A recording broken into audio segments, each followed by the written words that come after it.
मोगाच्यानो शिंपयेंतलीं मोतयां आयकूंक तुमी तयार आसात मू? बरें तर आयकात. पर्शिया देशांत आदल्या काळार एकलो राजा आसलो आनी तो एक बरो राजा.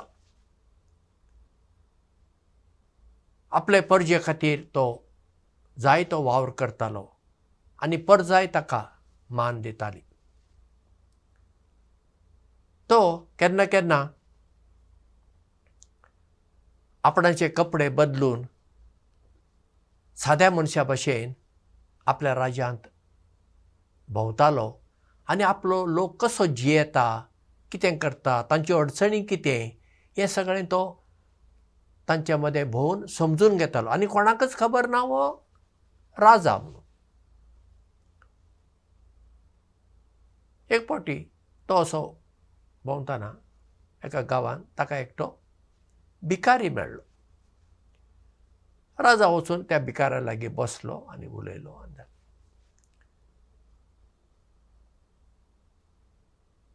आतां दनपार जाल्लो. भिकाऱ्यान म्हणलें, म्हजे लागीं इल्लेशें जेवण आसा, तुवें कितें जेवण हाडलां? ताणें म्हणलें, ना, म्हजे कडेन कांय ना. तेन्ना त्या भिकाऱ्यान म्हणलें, चल आमी वांटून घेवया. आनी भिकाऱ्यान ताका इल्लें जेवण आपलें दिलें आनी दोगांनी बरें वांटून घेतलें, जेवण केलें आनी राजा परत राजवाड्यांत आयलो. मागीर तो परत दुसऱ्या दिसा गेलो, तिसऱ्या दिसा गेलो आनी परत भिकाऱ्या कडेन बसून उलोवंक लागलो. भिकाऱ्यान दिल्लें जेवण जेवंक लागलो. अशें तांची इल्ली इश्टागत जाली. शेवटी राजान त्या भिकाऱ्याक एक दीस एक प्रस्न केलो आनी म्हणलें, पळय, हांव राजा, तुका कितें जाय सांग, तुका हांव दितां. भिकारी सामको अजापच जालो आनी तो म्हणलो, सायबानो, तुमी राजा आसून राजवाडो सोडून हांगा म्हजे कडेन आयले आनी म्हजें सादें भिकाऱ्याचें जेवण जेवले. अशें तुमी कित्याक केलें? तेन्ना राजान म्हणलें, म्हाका म्हजो लोक, म्हजी परजा कशी जियेता, तांचे प्रस्न कितें हें समजून घेवंक जाय आसलें. देखून हांव म्हजे अशे कपडे बदलून हांव सादो मनीस कसो भोंवतां. बरें, आतां सांग, आतां तुका कितें जाय? तेन्ना भिकारी म्हणटा, राजानो, तुमी येदे व्हडले राजा आनी तुमी म्हजे बरोबर बसले, म्हजे लागीं उलयले, म्हजी वासपूस केली, हांवें दिल्लें जेवण सादें तुमी जेवले, होच म्हाका व्हडलो मान आनी म्हाका कांयच नाका, कित्याक हेंच हांव म्हज्या काळजांत जगोवन दवरतां. असलीच एक घडणूक 2024 वर्सा जुलय म्हयन्यांत भारतांत घडली. राहुल गांधी खंय तरी एका गांवांत गेलो आनी थंय रस्त्या देगेन एकटो मोचे करपी, वणो करपी, तो आपलें काम करतालो. राहुल गांधी थंय गेलो आनी ताचे कडेन बसून उलयलो आनी आपुणूय ताचे कडेन बसून ते मोचे करूंक शिकलो आनी ताणें खंय ते मोचे केले आनी करून ताकाच दिले. कोणाक? ते मोचीक. कोणें तरी मागीर त्या मोचीक म्हणलें, खंय,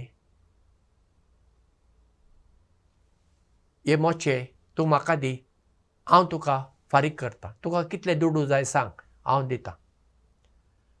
तेन्ना त्या मोचीन म्हणलें, खंय, म्हाका कोणें 10 लाख दिल्यार सयत हे मोचे हांव कोणाक दिवचो ना आनी विकचो ना. तेन्ना कांय जाणांनी ताका प्रस्न केलो, खंय, अशें कित्याक? तुका जर 10 लाख मेळ्ळे, खूब दुडू जाले ना, मागीर तूं कित्याक विकेनाय? तेन्ना त्या मोचीन म्हणलें खंय, हे पळय हांगा दुडवाचो प्रस्न न्हय, हांव कोण, हांव एक सादो मोची हांगा आसा रस्त्या कुशीन. खंय लोक म्हाका मान दिता, आपणाची गरज आसतना म्हजे कडेन येतात आनी वांडो वो मोचे रिपेर करतात, पॉलिश करून घेतात आनी कांय नवे जाय जाल्यार घेवन वतात. इतलेंच न्हय, पूण राहुल गांधी आयलो, म्हजे बरोबर बसलो, म्हजे कसले प्रस्न आसात ते ताणें सगळे समजून घेतले आनी म्हजे बरोबर बसून तो हें काम शिकलो आनी ताणें मोचे तयार केले आनी म्हाकाच दिले. हाचे परस व्हडली भेट म्हाका आनी कितें मेळटली?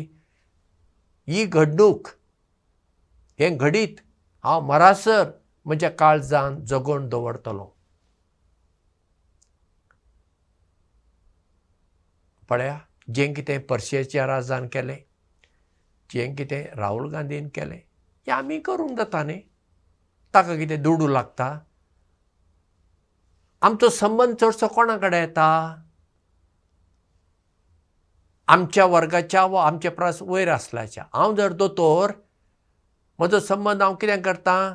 बरें, म्हजे कडेन पेशंट येतात, बेडेस्त येतात, तांची हांव सेवा करतां, पूण इश्टागत म्हणून हांव तांचे कडेन संबंद दवरतां वय, हांव दोतोरां कडेन वा दोतोरा परस आनी कोण व्हड आसात तांचे कडेन दवरता न्ही. म्हण दर एकलो आमी अशें करता न्ही, आमच्या पावंड्याचे वा आमच्या पावंड्या परस वयर आसल्या कडेन आमचो संबंद उरता, आमचे परस सकयल आसल्या कडेन आमी संबंद दवरता. साद्यांतल्या साद्या लोकां कडेन, एका साद्या मनशाच्या घरांत वचून आमी भेट दिता, तांचें जेवण जेवता. पुण्यात म्हाका एक अणभव आयलो. हांव फिलॉसॉफी शिकप करतना ब्रेस्तार आनी आयतारा यारवाडा स्लमांत वेतालों. मेळ्ळें म्हणजे मेळ्ळें, इतलें मेळ्ळें तें सांगपाचें न्हय. आनी चिकार लोक, झोपड्यो झोपड्यो, मेळ्ळे कपडे, आंग मेळ्ळें लोकांचें आशिल्लें तें जिवीत. तेन्ना हांव एका झोपडेंत गेलो आनी थंय एकटी अस्तुरी आसली, तिची भुरगीं आसलीं आनी तांचे कडेन उलयलो. तेन्ना तिणें म्हणलें, हांव च्या करतां, तुमकां च्या दिता. हांवें म्हणलें, नाका नाका नाका, च्या नाका नाका नाका. तेन्ना तिणें म्हणलें, हां, आमी गरीब म्हणून तुमी आमचे कडेन च्या घेना, आमचे कडेन दुदाची च्या ना, फकत काळी च्या. हां, देखून तुमी घेनात आसतले. आनी तिची उतरां म्हाका लागलीं. हांवें म्हणलें, ना, काळी च्या हांव घेतां, पूण एक शर्त आसा म्हजें, फकत म्हजे खातीर न्हय, तूं कितलीय कर, आमी सगळीं ती वांटून पियेवया, तूं आनी तुजी भुरगीं आनी हांव. हाका तूं तयार आसाय? फकत हांवें च्या पिवप आनी तुज्या भुरग्यांनी म्हजें तोंड पळोवप हें म्हाका पसंद. तिणें म्हणलें, वय. आनी तिणें मागीर च्या केली. येदेशा तूं वाटी म्हणटात ती, स्टिलाची सुद्दां न्हय, एल्युमिनियमाची, तातूंत घालून तिणें म्हाका दिली, भुरग्यांकूय दिली आनी हांव पियेलो. तेन्ना पासून म्हजें चिंतप बदल्लें. बाबा, ती कोणूय जावं, तांणी दिल्लें नाका म्हणप ना. घे, कित्याक तांतल्यान तुजो तांच्या लागीं संबंद वाडटा. चार्ल्स फ्रांसीस द कॉस्ता, ताका कोंकणीन चाफ्रा म्हणल्या नांवान वळखतात, वो एक फामाद कवी. ताची एक कविता आसा आनी तातूंत एक 2 वळी आसात. काळजाक वचूंक पोटांतुल्यान वाट, मोग मोगेलो आसल्यारूय तुका बशी भरून वाड. काळजाक वचूंक पोटांतुल्यान वाट म्हणजे जेवणांतल्यान वाट, मोग तुका मगेलो आसल्यारूय बशी भरून वाड. म्हणजे बशेन जेन्ना तूं एक जेवण वाडता, जेवता खाता, तेन्ना मोग वाडटा. पूण कितें आमी जेवता तें गरजेचें न्हय, पूण आमी वांटून घेता हें चड गरजेचें आसता.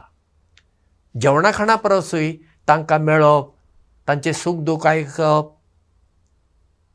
तांकां समजून घेवप हें खूब गरजेचें. पण आतांच्या काळार सगळें बिजी म्हणटात, म्हाका वेळ ना. दुसऱ्यां खातीर वेळच ना, सगळो वेळ आमचो मोबायलारूच वता पळय. तांतलो थोडो वेळ आमी काडून दुसऱ्यांक दिलो जाल्यार चड करून ह्या दुबळ्या धाकट्यांक, कोण खंतीत आसात, कोण बरी नात, हांचे खातीर आमी वेळ दिलो, तांच्या जिवितांत बदल येवचो ना, नक्की येतालो हो म्हजो अणभव. म्हणटच आमी फकत ग्रेस्त लोकां लागीं मात्र न्हय, दुबळ्यांतल्या दुबळ्या लोकां लागीं बरो संबंद दवरुया, तांचे सूख दूख आयकुया, तांच्या जिवितांत आमी इल्ली खुशालाय हाडुया आनी असली मनशां आमी जावया. देव बरें करूं आनी मोग आसूं.